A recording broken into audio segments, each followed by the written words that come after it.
మాయా పుస్తకం, నిశీధి మర్మం నుండి బయటకొచ్చిన మాయా పిల్లి బంగారం మీద ఎన్నో అనుమానాలు కలుగుతూ ఉంటాయి విక్రమ్ కి. బంగారం చెప్పిన మంత్రంతో ఏమీ చేయలేకపోతున్న విక్రమ్ బంగారాన్ని పుస్తకం నుండి బయటకు రమ్మని ఆజ్ఞాపించాడు. మరుక్షణం బంగారం బయటున్నాడు. నాకు చెప్పిన మంత్రం నువ్వు ప్రయోగించి చూపించు అని ఆజ్ఞాపిస్తున్నట్టు అన్నాడు విక్రమ్. విక్రమ్ ఆజ్ఞను పాటించడం తప్ప మరో మార్గం లేక పెద్ద పెద్దగా ఆ మంత్రం చదువుతూ చేతులను చిత్ర విచిత్రంగా గాలిలో తిప్పుతూ మధ్య మధ్యలో వేళ్లతో ఏవేవో గీతలు గీస్తూ ఉండగానే శూన్య బిందువు ఒకటి ఏర్పడింది. విక్రమ్ ఆశ్చర్యపోతూ చూశాడు. బంగారం వెంటనే శూన్య బిందువును ఉపసంహరించుకుని, ఊరికే మంత్రాలు చెప్తే చింతకాయలు రాలిపోవు, మంత్రాలకు తోడుగా చాలా ఉంటాయి, అవన్నీ నీకు తెలీదు, కనీసం తెలుసుకోవాలనే ప్రయత్నం కూడా నువ్వు చేయలేదు అన్నాడు బంగారం. అప్పటి వరకు ఏదైనా సాధించగలననే అతి విశ్వాసంతో ఉన్న విక్రమ్ అహంకారం వల్ల తను చేసిన తప్పు గుర్తించి తలదించుకున్నాడు. ఈ రోజు తలదించుకున్నంత సులువు కాదు విక్రమ్. ఓడిపోయి శత్రువు ముందు తలదించుకోవటం. ఇలాంటి పరిస్థితి ఎదురైతే మరణమే మంచిది అనిపిస్తుంది అని హెచ్చరిస్తున్నట్టు అన్నాడు బంగారం. క్షమించు, నిన్ను అవమానించాలనో లేదా ఇంకేదైనా ఉద్దేశంతోనూ ఇలా చేయలేదు. ఎందుకో నాకు నీ మీద నమ్మకం కుదరటం లేదు, అంతే అన్నాడు విక్రమ్. నీ అనుమానంలో తప్పు లేదు. నీ పరిస్థితుల్లో నేనున్నా కూడా అలాగే అనుమానిస్తాను అన్నాడు బంగారం శాంతంగా. నన్ను మన్నించు, అలాగే నేను శిక్షణ ఎక్కడి నుండి మొదలు పెట్టాలో కూడా చెప్పు అని అడిగాడు విక్రమ్. నువ్వు ఇందులో శిక్షణ పొందాలంటే నీ దగ్గర మాయా కాగితం, మాయా కలం ఉండాలి అన్నాడు బంగారం. వాటి పేర్లు వినగానే నొసలు చిట్లించిన విక్రమ్, అవునా, అవి కావాలా? వాటికి నా శిక్షణకు ఏంటి సంబంధం అని అనుమానంగా అడిగాడు. ప్రతిదానికి సంబంధం ఉంటుంది, అవి కూడా శిక్షణలో భాగమే అన్నాడు బంగారం. అయితే తీసుకొస్తాను అని విక్రమ్ వెళ్లబోతుంటే నేను కూడా వస్తానని అన్నాడు బంగారం. కాని అందరూ భయపడతారని, సమయం చూసి బయటకు తీసుకువెళ్తానని అన్నాడు విక్రమ్. అలా కాదు, నేను కూడా అని బంగారం మాట్లాడుతూ ఉండగానే విక్రమ్ మళ్లీ బంగారాన్ని పుస్తకంలోకి పంపేశాడు. బంగారం ఎంత అరుస్తున్నా పట్టించుకోకుండా పుస్తకం మూసేసి బంగారం చెప్పిన వాటిని తీసుకురావాలని బయలుదేరాడు. విక్రమ్ ఎప్పుడు బయటకొస్తాడా, ఎప్పుడు అతన్ని హతమార్చాలా అని ఎదురు చూస్తున్న మనిషి విక్రమ్ బయటకు రావటం చూసి వెంటనే ఆ వార్తను మరో మనిషికి చేరవేసింది. ఆ వార్త వినడంతోనే ఇక విక్రమ్ శవమై ఇంటికి తిరిగి వెళ్తాడు అని క్రూరంగా నవ్వింది ఆ అమ్మాయి. ఇక ప్రమీలను తీసుకుని బయటకు వచ్చిన విక్రమ్ తనకి కావాల్సిన మాయా కలం, మాయా కాగితం కోసం అంగడి వైపు వెళ్తున్నాడు. మాయా కలం, మాయా కాగితం అనేవి యుద్ధ విద్యలో 3 దశలు దాటిన వారికి అవసరమవుతాయి. మామూలుగా ఎవరైనా 3 దశల యుద్ధ విద్యలు మాత్రమే నేర్చుకుంటారు. ఆ తర్వాత దశలో వారి ఆయుధానికి శక్తులు తెచ్చుకోవడానికి ఈ 2 అవసరమవుతాయి. 4వ దశలో పంచభూతాలు, మాయ శక్తుల ఉపయోగం ఎక్కువ ఉంటుంది. ఈ దశలోని అన్ని రకాల పద్ధతులు అందరికీ తెలియకపోయినా కొన్ని పద్ధతుల్ని మాత్రం కొంతమంది తరతరాలుగా నేర్చుకుంటూ ఉన్నారు. వాళ్ళందరికీ ఈ మాయా కలం, మాయా కాగితం అవసరముంటుంది. ఇక ఇవి 2 దొరికేది రత్నవంశం వారి దగ్గర మాత్రమే. వాళ్ళు ఎవరంటే నందరాజ్యంలో ఉన్న 4 ముఖ్యమైన వంశాల వాళ్లలో శక్తివంతమైన వాళ్ళు. ఆ 4 వంశాల వారు కూడా నందరాజ్యానికి పాలకులుగా అవ్వాలనుకున్న వారే. కాని సింహవంశం మాత్రం వారందరినీ దాటి రాజ్య పాలన బాధ్యతలు దక్కించుకుంది. అయినా ఆ 4 వంశాల వారు ఎలాగైనా రాజ్యం మీద పట్టు సాధించాలని ఎప్పటికప్పుడు ప్రయత్నాలు చేస్తూనే ఉంటారు. ఆ ప్రయత్నాలు ముమ్మరంగా చేసే వాళ్లలో గుప్త వంశం వాళ్లు కూడా ఉన్నారు. ఈ మాయా కలం, కాగితాన్ని కొనాలనుకునే వారికి రత్నవంశం వారు కొన్ని షరతులు పెడతారు. ఆ షరతులకు లోబడి వాటిని కొనుక్కోవాలి. విక్రమ్ వెళ్లే సమయానికి ఆ అంగడి అంతా కోలాహలంగా ఉంది. పోటీల సమయం కాబట్టి ఎక్కడెక్కడి నుండో వీరులు తమకి కావలసినవి కొనుక్కోవడానికి రావటం వల్ల అలా ఉందని విక్రమ్ కి అర్థమైంది.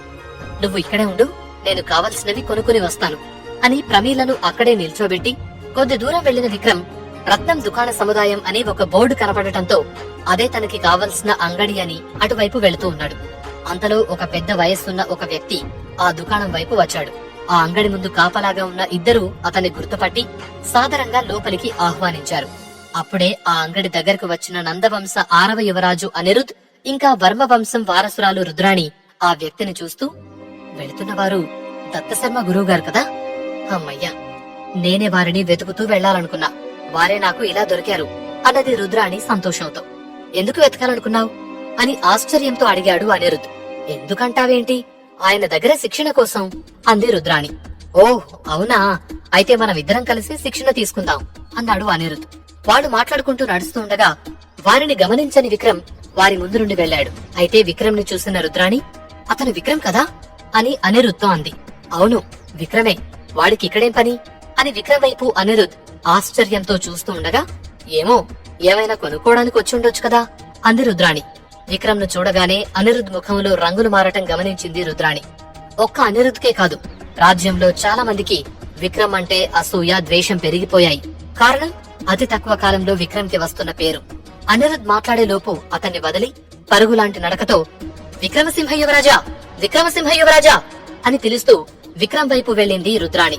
ఆమె పిలుపుతో ఎవరా అని ఆగి వెనక్కి తిరిగి చూశాడు విక్రమ్. నవ్వుతూ వచ్చిన రుద్రాణి, బాగున్నారా యువరాజా అని అడిగింది.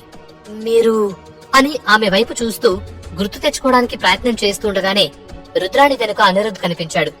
అతన్ని చూసి విక్రమ్ ఆశ్చర్యపోతుండగా, నేను రుద్రాణి, ఆ రోజు వీరుల పోటీలలో నేను పాల్గొన్నాను, వరుసలో కూడా మీ పక్కనే కూర్చున్నాను అన్నది నెమ్మదిగా. అప్పుడు గుర్తుకు వచ్చింది విక్రమ్ కి. ఆమె గుర్తుకు రాగానే విక్రమ్ ముఖంలో రంగులు మారాయి. అది గమనించిన రుద్రాణి, క్షమించాలి, ఆ రోజు నా ప్రవర్తనకు మిమ్మల్ని మనస్ఫూర్తిగా క్షమాపణ అడుగుతున్నా. అందరూ చెప్పింది విని మీ ముందే మీ గురించి తక్కువ చేసి మాట్లాడి అవమానపరిచాను అని పశ్చాత్తాపం నిండిన గొంతుతో అంది. పోటీల సమయంలో తన పక్కనే ఉండి అలా మాట్లాడటంతో విక్రమ్ చాలా బాధపడ్డాడు. కాని అవన్నీ సహజమే అని ఆమె వైపు చూసి ఏమీ మాట్లాడలేదు. కాని ఈ రోజు ఇలా ఎదురుపడటంతో ఆమెతో మాట్లాడటం ఇష్టం లేనట్టు ముందుకు వెళుతుంటే అతనికి అడ్డుగా వెళ్లి నిలబడి 2 చేతులతో దండం పెట్టి, తప్పు చేశానని క్షమాపణ అడిగిన వారిని క్షమించడం రాజధర్మం యువరాజా అని అన్నది. అది వినగానే, ఇప్పుడు నీకేం కావాలి అని నేరుగా అడిగాడు విక్రమ్. నా పాపానికి ప్రాయశ్చిత్తం యువరాజా, నా పాపానికి ప్రాయశ్చిత్తం. మీరు కావాలంటే మీ పాదాలను నా కన్నీళ్లతో కడిగి నా పాపానికి పరిహారం చేసుకుంటాను అని నాటకీయంగా అన్నది రుద్రాణి. ఆమె ముఖ కవళికలు చూసి విక్రమ్ నవ్వేశాడు. అబ్బా, నవ్వారా, నా జన్మ ధన్యం అన్నది రుద్రాణి కూడా నవ్వుతూ. వాళ్ళు నవ్వుతూ ఉండగా అక్కడికి వచ్చిన అనిరుద్ విక్రమ్ ని చూస్తూ, నువ్విక్కడికి రావటం వెనుక కారణం ఏమిటో తెలుసుకోవచ్చా అని కాస్త వెటకారంగా అడిగాడు. నవ్వటం ఆపి అటువైపు చూసిన విక్రమ్, నేనా, నేను వీరుడిని కాబట్టి వచ్చాను, కాని మీరెందుకు వచ్చినట్లు అని కావాలని అడిగాడు. విక్రమ్ మాటలకి అనిరుద్ కి కోపం వచ్చి, నలుగురు చుట్టూ చేరి వీరుడివి అనగానే అహంకారం తలకెక్కిందా అని కోపంగా అడిగాడు. విక్రమ్ నవ్వుతూ, అన్నగారికి కోపం టక్కునొస్తుందనుకుంటా, మీరు నాకిచ్చిన గౌరవాన్ని బట్టే నేను మీకు ఇస్తాను, అది మర్చిపోతే ఎలా అన్నాడు.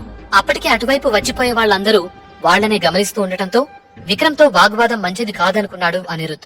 నీ అహంకారాన్ని ఏదో ఒక రోజు నేనే అణిచివేస్తా, గుర్తు పెట్టుకో అని రుద్రాణి చెయ్యి పట్టుకుని, వెళ్దాం పదా అన్నాడు. వెంటనే అతని చేతిని విడిపించుకున్న రుద్రాణి, యువరాజు అయినంత మాత్రాన ఇష్టం వచ్చినట్లు ఆడపిల్ల చేయి పట్టుకోకూడదని నీకు తెలీదా అని అంది. రుద్రాణి మాటలకు అనిరుద్ కు తల కొట్టేసినట్టయింది. అక్కడేం మాట్లాడలేక మౌనంగా నిలబడ్డాడు. విక్రమ్ వైపు తిరిగిన రుద్రాణి, మీకు అభ్యంతరం లేకపోతే నేను మీతో రావచ్చా అని అడిగింది. అనిరుద్ కు ఒళ్ళు మండుతుందని అర్థం చేసుకున్న విక్రమ్, నీలాంటి అందమైన అమ్మాయి నా తోడు వస్తానంటే ఎలా కాదనగలను అని అన్నాడు. విక్రమ్ మాటల వెనుక అర్థం తెలుసుకున్న రుద్రాణి నవ్వుతూ, పదండి యువరాజా అని అంది. విక్రమ్ ముందుకి కదిలాడు. అతని పక్కన రుద్రాణి, వారి వెనుక అనిరుద్ ఆ అంగడి లోపలికి నడిచారు. వారిని చూడగానే కాపలాదారులు గౌరవపూర్వకంగా నమస్కరించి లోపలికి ఆహ్వానించారు. లోపలికి వెళ్లిన తర్వాత విక్రమ్ అతనికి కావలసిన మాయా కాగితం, మాయా కలం కొన్నాడు. వాటిని విక్రమ్ కొనటం చూసి ఆశ్చర్యపోయిన అనిరుద్, అసలు వాటిని దేనికి ఉపయోగిస్తారో నీకు తెలుసా అని అడిగాడు. విక్రమ్ సమాధానం ఇచ్చేలోపు, తెలిస్తేనే కదా కొనేది, మళ్ళీ అలా అడుగుతావేంటి అని అంది రుద్రాణి. వారికి సమాధానం ఇవ్వకుండా తనకి కావలసినవి ఇంకా ఏవైనా దొరుకుతాయా అని చూస్తూ ఉన్నాడు విక్రమ్. అంతలో విక్రమ్ ను గుర్తుపట్టిన కొంతమంది అక్కడికి వచ్చి అతని చుట్టూ చేరి పోటీల్లో విక్రమ్ వీరత్వం గురించి పొగుడుతూ మాట్లాడుతూ ఉన్నారు. ఈలోపు అంగడిలో ఒక పక్కన కూర్చుని ఉన్న దత్తశర్మని చూసిన రుద్రాణి ఆయన దగ్గరికి వెళ్లి నమస్కరించింది. ప్రణామములు గురువర్యా, మిమ్మల్ని కలుసుకోవటం నా అదృష్టం అంది మర్యాదపూర్వకంగా. ఆమెతో పాటుగా అనిరుద్ కూడా నమస్కరించాడు. అనిరుద్ ను గుర్తుపట్టిన దత్తశర్మ, ప్రణామములు యువరాజా అన్నాడు గౌరవపూర్వకంగా. గురువుగారు తనను గుర్తుపట్టడంతో గర్వంగా ఫీలైన అనిరుద్, ప్రణామములు గురువర్యా, మీరు కాస్త సమయం ఇస్తే మీతో మాట్లాడాలి అనుకుంటున్నాం అని అన్నాడు. తప్పకుండా యువరాజా, చెప్పండి అన్నారు దత్తశర్మ. ఈమె నా స్నేహితురాలు, మీ దగ్గర శిక్షణ తీసుకోవాలి అని ఆశపడుతుంది అన్నాడు యువరాజు. దత్తశర్మకు మంచి శిక్షణనిచ్చే గురువుగా ఆ రాజ్యంలో చాలా పెద్ద పేరుంది. అత్యంత ప్రావీణ్యం, శక్తి, పైగా ఉత్తమ వంశానికి చెందిన వీరులకి మాత్రమే ఆయన శిక్షణనిస్తారు. ఇప్పటి వరకు ఆయన దగ్గర కేవలం 15 మంది మాత్రమే శిక్షణ పొందారు. శిక్షణ పొందిన వారందరూ ఈ రాజ్యంలోనే కాక పక్క రాజ్యాలలో కూడా ఉన్నత స్థానాల్లో ఉన్నారు. దత్తశర్మ రుద్రాణి వైపు చూడటంతో, నా పేరు రుద్రాణి, నేను వర్మ వంశ వారసురాలని అని అంది.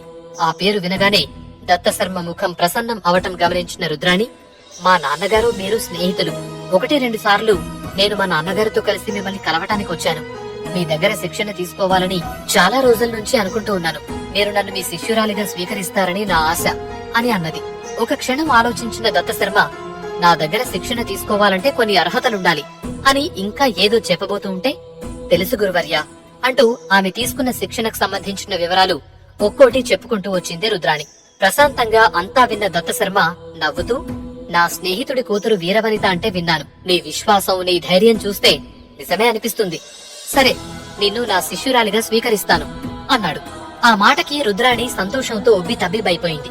వెంటనే అనిరుద్ కల్పించుకుని, అయితే మేమిద్దరం కలిసే శిక్షణ తీసుకోవచ్చా అని అడిగాడు. క్షమించాలి యువరాజా, నేను మీకు శిక్షణనివ్వలేను. నా దగ్గర శిక్షణ తీసుకునే అర్హత ఇంకా మీకు రాలేదు అని అన్నాడు దత్తశర్మ. ఆయన మాటలకు నివ్వెరపోయాడు అనిరుద్. అదేంటి గురువర్యా, నేను ఈ రాజ్యానికి యువరాజును, పైగా వీరముద్ర సాధించాను అన్నాడు గర్వంగా. అయ్యుండొచ్చు యువరాజా, మీరు ప్రతిభావంతులే, కాదనను. కాని నా దగ్గర శిక్షణ తీసుకునే అర్హత మీరు ఇంకా సాధించలేదు. మీ ఆత్మశక్తి నా దగ్గర శిక్షణకి సరిపోదు అన్నాడు. ఆ మాటలకు అనిరుద్ కి తల కొట్టేసినట్లయింది. ఒక అమ్మాయి ముందు ఇంత దారుణ అవమానం సహించలేక కోపం తెచ్చుకుని, మీకు ఇంకా నా ప్రతిభా పాఠవాలు అర్థమైనట్టు లేదు గురువర్య. పైగా మీకు అవసరమైన ఎటువంటి సహాయమైనా నేను చేయగలను అని ఆవేశంగా అన్నాడు. గట్టిగా నవ్విన దత్తశర్మ, మీ అధికార దర్పం, అహంకారం ఇక్కడ ఉపయోగపడవు యువరాజా అని అన్నాడు. అంతకు మించి మాట్లాడితే ఇంకా పరువు పోతుందనుకున్న యువరాజు మౌనంగా ఉండిపోయాడు. ఈలోపు విక్రమ్ అటు రావటంతో అతని ముందుకెళ్లిన రుద్రాణి విక్రమ్ చేతిని పట్టుకుని అతన్ని దత్తశర్మ ముందు నిలబెట్టి, గురువర్య, విక్రమసింహ యువరాజు అని పరిచయం చేసింది. అప్పటికే విక్రమ్ గురించి విని ఉండటంతో పలకరింపుగా నవ్వాడు దత్తశర్మ. 4 మాటల్లో విక్రమ్ కు దత్తశర్మ గురించి పూర్తిగా చెప్పింది. అంతా విన్న విక్రమ్ మర్యాద పూర్వకంగా ఆయనకు నమస్కరించాడు. అప్పుడే, గురువర్య, మీ దగ్గర శిక్షణ కోసం విక్రమ్ కూడా రావచ్చా అని అడిగింది. విక్రమ్ సింహ ఆశ్చర్యపోయి, నాకు ఆయన దగ్గర శిక్షణ అవసరం లేదు, కానీ ఒక చిన్న సహాయం అవసరం అన్నాడు. అలా ముఖం మీదే శిక్షణ అవసరం లేదనేసరికి దత్తశర్మ అహం దెబ్బతిన్నది. ఒకసారి విక్రమ్ ముఖంలోకి తీక్షణంగా చూశాడు. ఇప్పుడు దత్తశర్మ ఏమంటాడు, విక్రమ్ కి కావలసిన సాయం ఏంటి